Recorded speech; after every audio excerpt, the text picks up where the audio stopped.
Hello and welcome to my channel. My name is Billy, and in this video I'm going to be talking about my favorite books I read in 2023 and my least favorite books I read in 2023. I'm going to start with my favorite books. So I just picked like my top 5. The first one that I'm going to talk about was a library checkout, and I've since returned it, but that was The Bone Setter's Daughter by Amy Tan. I really enjoyed that book. It's basically about a mother-daughter relationship, and the mother is going through Alzheimer's and the daughter's having to take care of her, and it's through that experience that she gets closer to her mother and learns more about her mother. I really enjoy the way Amy Tan writes, and I actually liked it a bit more than The Joy Luck Club. I know that's probably Amy Tan's most popular book, which is also looking at mother-daughter relationships.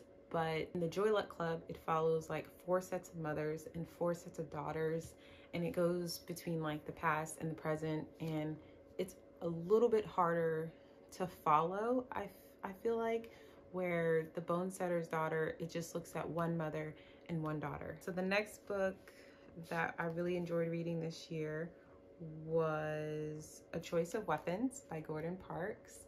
Gordon Parks he did many things. He was a photographer, a filmmaker, a composer, a writer, all-around Renaissance man. And this is a memoir. I would describe it as a memoir because it only follows like his childhood up to the beginning of his career. And it was just very, very interesting. I really enjoy memoirs. I like reading about other people's life, especially notable Black people's lives. I did really enjoy this. One thing I thought when I was reading this was how he was born in 1912, and I've also read Black Boy by Richard Wright, which is also a biography, and he was born, I think, like earlier, maybe like 1906, 1908, but it just shocks me like what children in the early 1900s were going through. His mother dies and he's sent to live with his sister, and he has like a falling out with his sister's husband, and then he's just homeless, and he's just a teenager. It just reminded me of Black Boy, because in Black Boy, you know, you hear about Richard Wright becoming like a drunk at the age of like 9 years old or something. I feel like Child Protective Services today would have a field day. I've been a fan of his photography, and so it was just interesting to learn more about how he got there. The next book I really liked was The How by Yersa Dally Ward. This is kind of like a self-help, motivational, inspirational type book. And I don't know, it's just very simple things that she was talking about, but I feel like you could implement them easily. One thing I really liked about this is I do notice like a lot of these self-help books will have like, want you to do like really intricate prompts. This isn't like that. So, you know, you could write stuff in journal if you want to, but I don't feel like you have to do that to get the essence of the book. And I did tab it quite a bit, so it's very easy. Just look in and just read a passage that I found really interesting and some inspiration for the day. This is, I think, a great book if you want to just kind of have some like introspection. You can just like check in with yourself.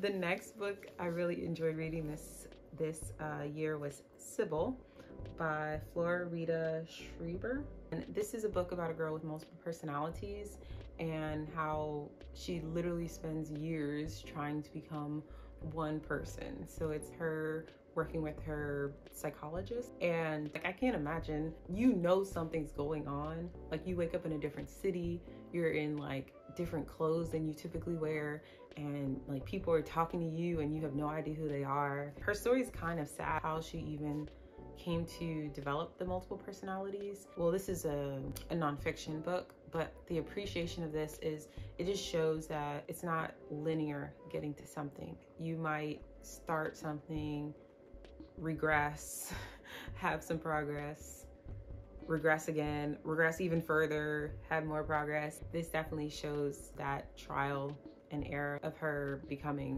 one and becoming herself and being able to live a normal life. And then my last book, and this was probably the most favorite book I read this year was Far From the Tree by Virginia DeBerry and Donna Grant.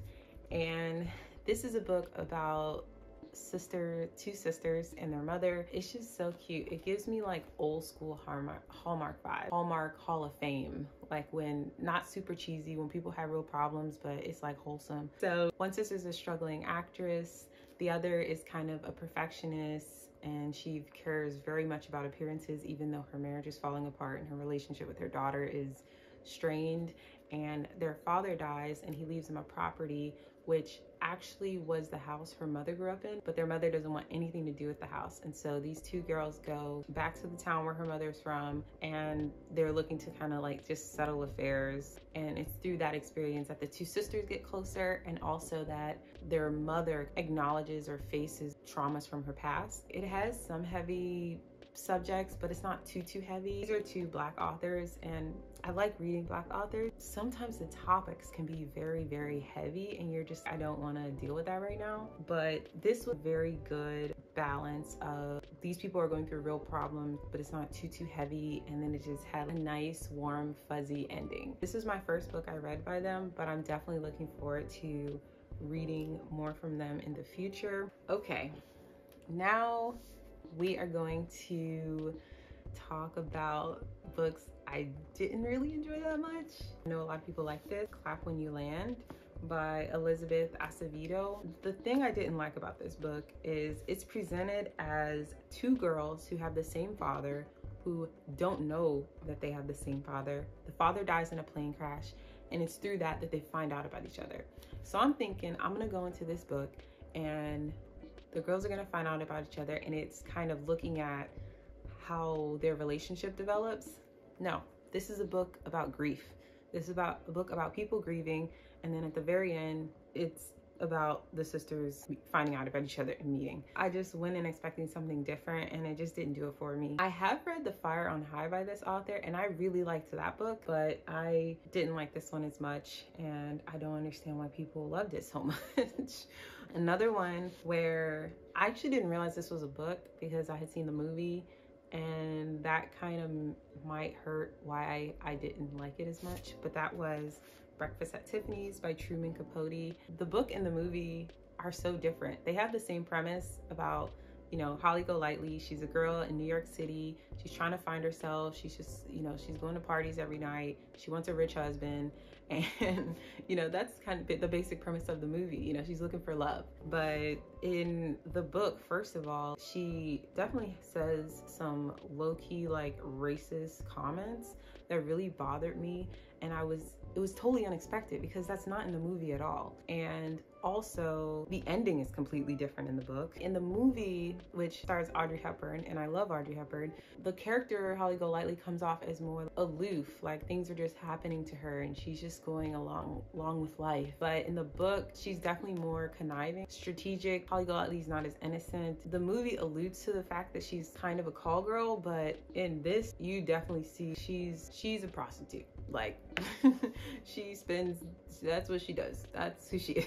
She just wasn't as likable. And then the ending, in the movie, the ending is everything. And this ending is not that. And also, I feel like if I had read the book before watching the movie, I don't feel like I would care to watch the movie. Even outside of racist comments, it doesn't pull me enough. The movie is more interesting to me. I did like his writing. I would read more from him, but I just didn't like this book. Next was Blackwater by Joyce Carol Oates. This book is inspired by a real life event, I believe, with one of the Kennedys. He was involved in an incident where like they're driving at night and they end up in a pond and the woman drowns and he lives. Like a little bit of shadiness going on because he doesn't contact the police until hours later. And so when I saw this book was based off of that, I was like, oh, because you know he gets away with it. Or I won't say he gets away with it, but it's shady. It didn't make sense to me and I don't know how the police let that go. But you know what? He's a Kennedy. I thought, oh, this book is gonna go into like, okay, what would have happened if he had to go to trial for manslaughter? It's kind of like from the perspective of the girl in the car. I think that would have been fine for a little bit of it,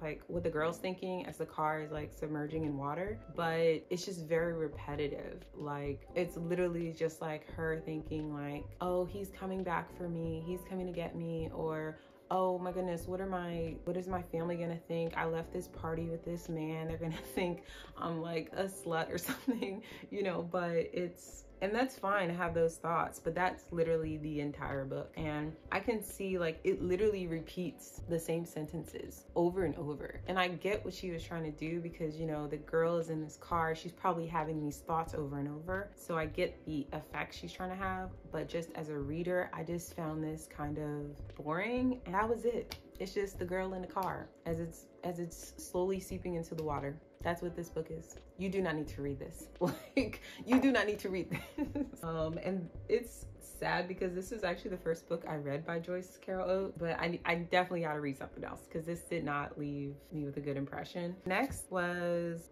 Motherhood by Sheila Heti. This book is basically about a woman who is debating whether she wants to become a mother, and she's kind of looking at her relationship with her own mother, and it's just kind of quirky. Like, you see it has like images in it, and you know, throughout it's just kind of a quirky book. I thought it was just kind of thoughts written down on paper. I didn't feel like there was a real story to it, but did I miss something? Because I've heard good things about this book, but I just was like, okay.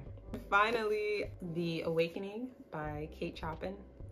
This book is described, this was written in, I think, or it was published in 1899, and it's described as one of the first like feminist books. And it's basically about a woman who's like not happy in her marriage, and she wants to kind of break off and live life how she wants to. And you know, there's nothing wrong with that. You can do that. But I just felt like she was kind of selfish, and for this to be described as like one of the first like feminist novels, she's so reliant on her husband, and even as her like breaking free, her life is still very dependent on getting affection from a man. So I don't know, I just didn't like that. And then the ending, if you've read this, the ending, I thought the ending was a cop-out. So I'm like, girl, you gonna do all that and that's how we gonna end it? And then also, one of the reasons I thought she was selfish was, so she tells her husband, I'm gonna go live in this other house, and before she does that, she is going to throw a party in the house she lives in with her husband with his money to celebrate her like going to her new house. And that's kind of rude. I